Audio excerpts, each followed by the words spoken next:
Assalamualaikum warahmatullahi wabarakatuh. Waalaikumsalam warahmatullahi wabarakatuh. Rabbi shrah li sadri wa yassir li amri wahlul 'uqdatam min lisani yafqahu qawli, amma ba'du. Baik, kepada Allah Subhanahu wa taala kita senantiasa bersyukur, dan kepada Nabi Muhammad sallallahu alaihi wasallam kita senantiasa bersalawat. Allahumma shalli ala sayyidina Muhammad wa ala sayyidina Muhammad. Baiklah, yang terhormat Ibu dosen pengampu mata kuliah dasar-dasar ilmu gizi, dalam hal ini Ibu Yusma Indah Jayadi, SGZ MKes, dan teman-teman sekalian yang saya banggakan. Baik, izinkanlah saya di sini berdiri untuk memenuhi tugas kelompok saya yang tertinggal, di mana di sini saya akan mempresentasikan tentang karbohidrat.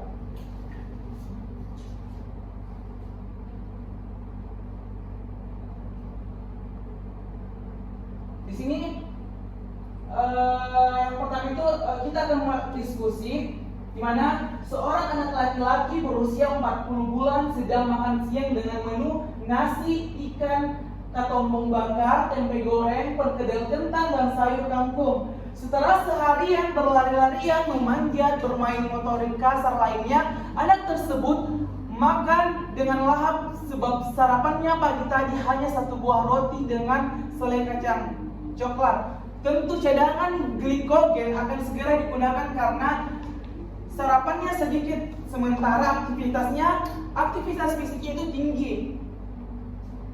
Ibunya sangat mengontrol makanannya. Permen dan sirup sangat dilarang sebab ibunya takut anaknya terbiasa makan makanan manis dan terkena diabetes mellitus apabila dewasa nanti. Sewaktu usia 18 bulan, anak ini pernah terkena diare hingga mengalami gizi kurang. Karena penanganan dilakukan dengan segera, maka gizi buruk hingga marasmus dan kwashiorkor dapat terhindar. Baik, dari diskusi tadi dapat kita ada beberapa pertanyaan, yaitu yang pertama, jelaskan fungsi karbohidrat pada cerita di atas. Yang kedua, analisis klasifikasi karbohidrat berdasarkan makanan yang disebutkan di atas. Yang ketiga, berdasarkan usia anak dalam kasus tersebut, berapa kecukupan karbohidrat berdasarkan AKG, apakah berbeda dengan kamu sesuai yang mengerjakan kecukupan karbohidratnya. Yang keempat, jelaskan akibat kelebihan dan kekurangan karbohidrat berdasarkan cerita di atas. Dan yang kelima, apabila kekurangan karbohidrat terjadi pada anak tersebut, apakah dampak jangka pendek dan jangka panjang pada kehidupannya?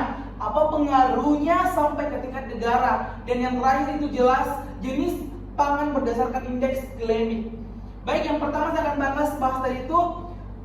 Yang pertanyaan pertama, anak usia dini berada pada masa yang disebut dengan masa keemasan atau golden age. Hal ini dikarenakan pada usia tersebut pertumbuhan dan perkembangan manusia sedang terjadi dengan pesatnya. Karbohidrat di atas agar memasok energi, agar membantu perkembangan otak. Banyak faktor yang mempengaruhi tumbuh kembang seorang anak. Salah satu faktor yang mempengaruhi tumbuh kembang manusia adalah nutrisi atau gizi. Kebutuhan akan gizi pada anak usia dini sangatlah penting untuk pertumbuhan dan perkembangannya, terutama perkembangan otak. Perkembangan otak ini sangat tergantung pada asupan gizi yang dikonsumsi. Baik, yang kedua itu tadi tentang klasifikasi simpel karbohidrat, di mana seorang anak tadi memakan nasi, tempe goreng, perkedel, roti. Klasifikasi kompleks ada selai, coklat, kacang.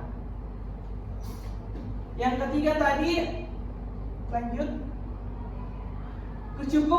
kecakupan karbohidrat pada usia anak tersebut berdasarkan angka kecakupan gizi atau AKG tahun 2013, yaitu 155 gram. Dan apakah berbeda dengan saya kecakupan karbohidratnya? Ya, berbeda, karena angka kecakupan gizi atau AKG saya itu 775 gram dengan umur saya 21 tahun laki-laki. Yang keempat, akibat dari kelebihan dan kekurangan karbohidrat, di mana kelebihannya itu dapat menyebabkan penyakit seperti obesitas, diabetes, memicu penyakit jantung. Terus ada beberapa kekurangan ketika kekurangan karbohidrat, yang pertama itu kerusakan jaringan marasmus dan kekurangan glukosa dalam darah. Lanjut.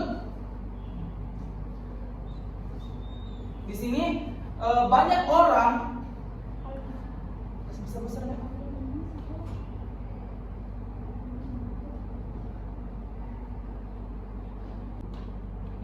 banyak orang menjauhi karbohidrat dengan tujuan untuk mengurangi berat badan. Padahal kekurangan karbohidrat di dalam tubuh dapat membawa beragam gangguan kesehatan. Karena karbohidrat merupakan nutrisi penting bagi tubuh.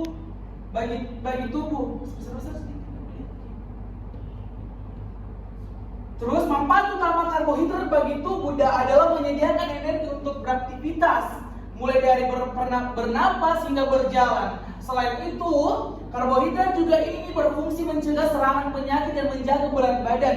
Dampak kekurangan karbohidrat dan cara mengatasinya, Kementerian Kesehatan Republik Indonesia menyarankan untuk mengonsumsi karbohidrat sebanyak antara 350 gram sampai 390 gram per harinya bagi pria, sedangkan perempuan itu 300 sampai 320 per hari bagi wanita. Sampingnya. Kasih kecil dulu. Jangka pendek. Dalam jangka pendek, kekurangan karbohidrat dapat menyebabkan ketosis, yaitu suatu kondisi ketika tubuh memanfaatkan lemak sebagai sumber energi. Gejala ketosis antara lain adalah sakit kepala, lemas, dehidrasi, mual, pusing, dan mudah emosi. Ketosis dapat menyebabkan penumpukan senyawa keton dalam tubuh. Dalam jangka panjang, keton yang menumpuk ini menyebabkan gangguan kesehatan seperti asidosis, koma, bahkan kematian. Dalam jangka panjang, kekurangan karbohidrat secara terus-menerus juga akan menimbulkan dampak jangka panjang terhadap kesehatan, diantaranya kekurangan nutrisi, kolesterol tinggi, jika mengganti asupan karbohidrat dalam makanan lainnya seperti yang tinggi lemak atau protein, sehingga meningkatnya resiko terjadinya penyakit jantung, stroke, kerusakan pembuluh darah, meningkatkan resiko terkena kanker.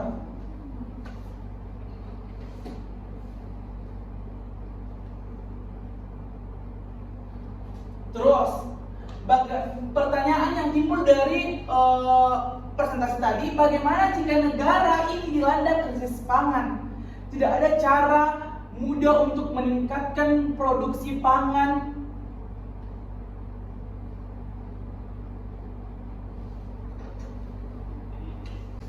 Tidak ada cara mudah untuk meningkatkan produksi pangan dalam negeri dalam jangka pendek. Tetapi kita harus melakukan langkah-langkah untuk meningkatkan produksi pangan kita di negeri ini dalam waktu panjang.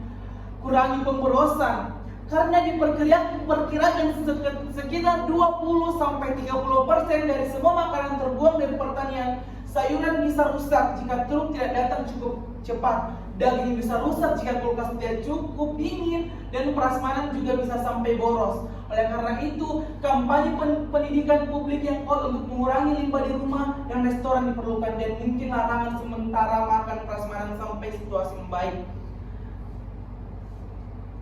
Terus di sini ada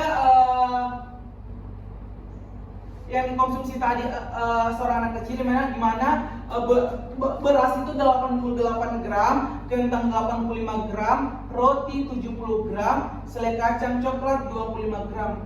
Baik, mungkin itu saja presentasi dari saya mengenai gizi tentang karbohidrat.